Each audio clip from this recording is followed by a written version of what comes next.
you talked about your experience in another interview. You said one of your personal experiences. I think it's here with a humanoid. You said your experience looked like a religious painting. Mm-hmm. Do you remember saying Yeah. that? Yeah, it did. And that was really that was kind of the kickstart to the whole thing, which really was very off-putting to me, right? Being an atheist. Um, the first time I saw an entity in my room, I'm in bed, I'm asleep, and then I feel something grabs my arm, right?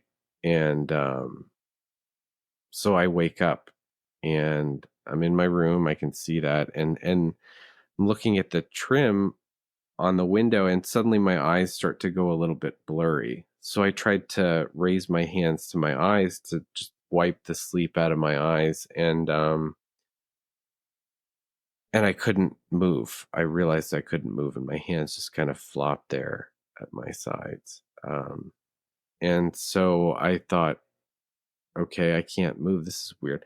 And then I remembered, oh yeah, I woke up because somebody's grabbing my arm, and I can still feel their hand there, right? And so I kind of fight to turn my head to the right and see who's standing there, and I just see this shadow figure, right, of like a head, a torso, two arms, kind of standing over me.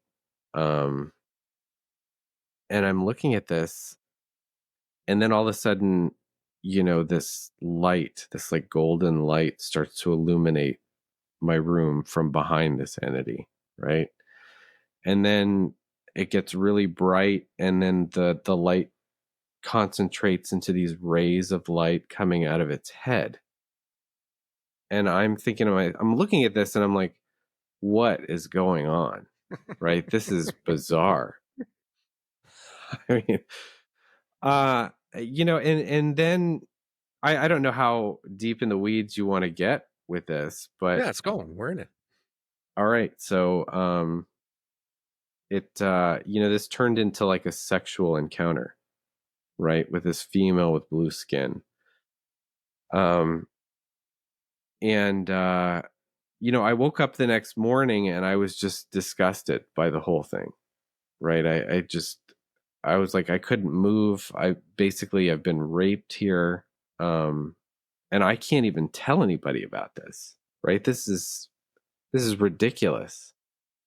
Um, but and I was angry about it. I was really angry about it. It made me feel sick.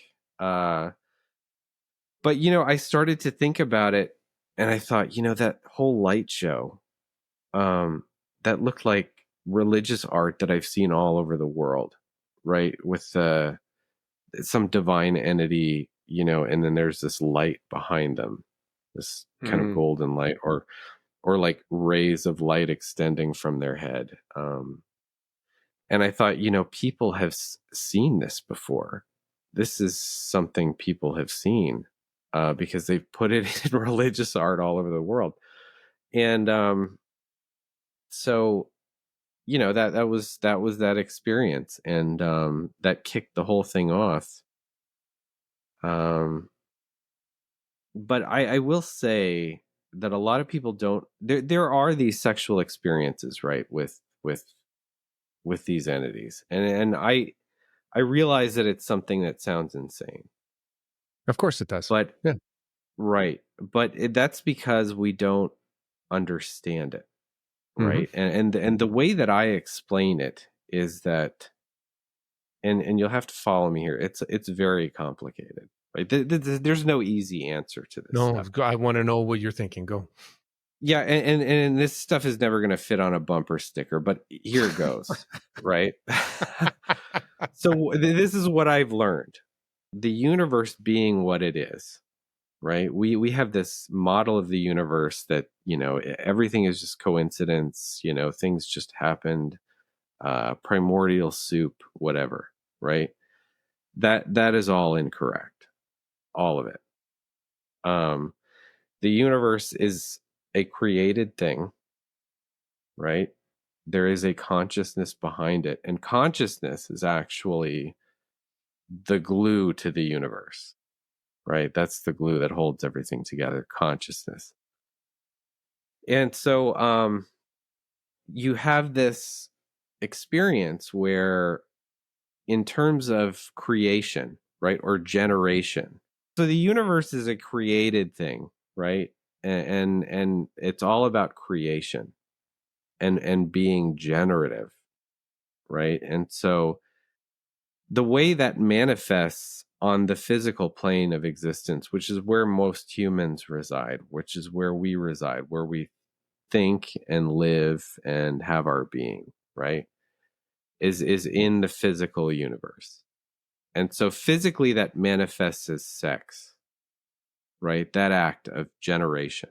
But there is a higher level to that, right? And so that is what this experience is about. It's about, okay, so this is how you know this experience, right, as sex. But we're going to show you generation on the mental plane of existence, right? And that is where you start to push the boundaries of human perception through psychological means. And that is where you start to become aware of these things that are kind of at the edges of that ability of human perception. And you become aware of more of what is real about the universe. And so that, right, that is the next step in human evolution. And that is not something that anyone could have predicted. You can't predict that. The only way you would know that is if you had something that could show you that that is in fact the case, right? And be kind of brought into this mental plane of existence where things are mental. Yeah, how can anybody show you unless they've gone through that experience themselves? Like, I mean, Right. how would you have Yeah. been able? Like, how did you compute what you were doing? Because I'm assuming you knew nobody who had a similar experience. No. Like, how long did it take you No, I didn't. to process that the way you're processing it now? Well, I did have a lot of help in that I was reading these books that were like 100 years old, right? That kind of delve into this stuff, the Sure. psychology of it, and the mental nature of things. No, they were less afraid 100 years ago to write about these things. Yeah, I mean, and I think they were more open to it as well because you didn't have 80 years of government cover up.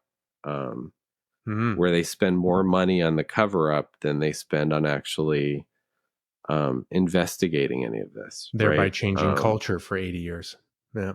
Yeah, yeah, and it's tragic, right? Because all they're trying to do for us is to bring us up, right? And since they've been unable to do that for the past 80 years, there will be a price to pay for that. I think we're starting to see that here in the United States. Um, I mean, things are not going well. Well, we've had Danny Sheehan on the podcast, who's a constitutional lawyer and at the forefront of Yeah. trying to represent these interests in Congress. So Hmm. yeah, we've been down this road as well on the podcast in this discussion. Not to take away from what you're saying, I actually want to understand more of what you're saying. You just said they're trying to bring us up. So I've interpreted that as trying to help us grow and understand more or differently. And who is they? What is it? Where are you now in this? People want to say aliens or extraterrestrials. I just call them non-human intelligence because I don't honestly believe that they are necessarily from another planet. I think it's highly possible that they're from right here, you Hmm. know, um, and that they grew up here just like we are. Um, I don't view that as being something that is outside the realm of possibility at all. Um, so I that's kind of where I fall in things now. And I really don't think it's necessarily that important to understand where they come from because they have a lot to teach us, right? And so let's learn. Let's learn from that. And why is it necessary to know where they're from? Well, I Um, think it's more important to understand what we are. yes, precisely. I mean that's the point here, right? It's not about them; it's about us. Um, it's about us and what we're doing.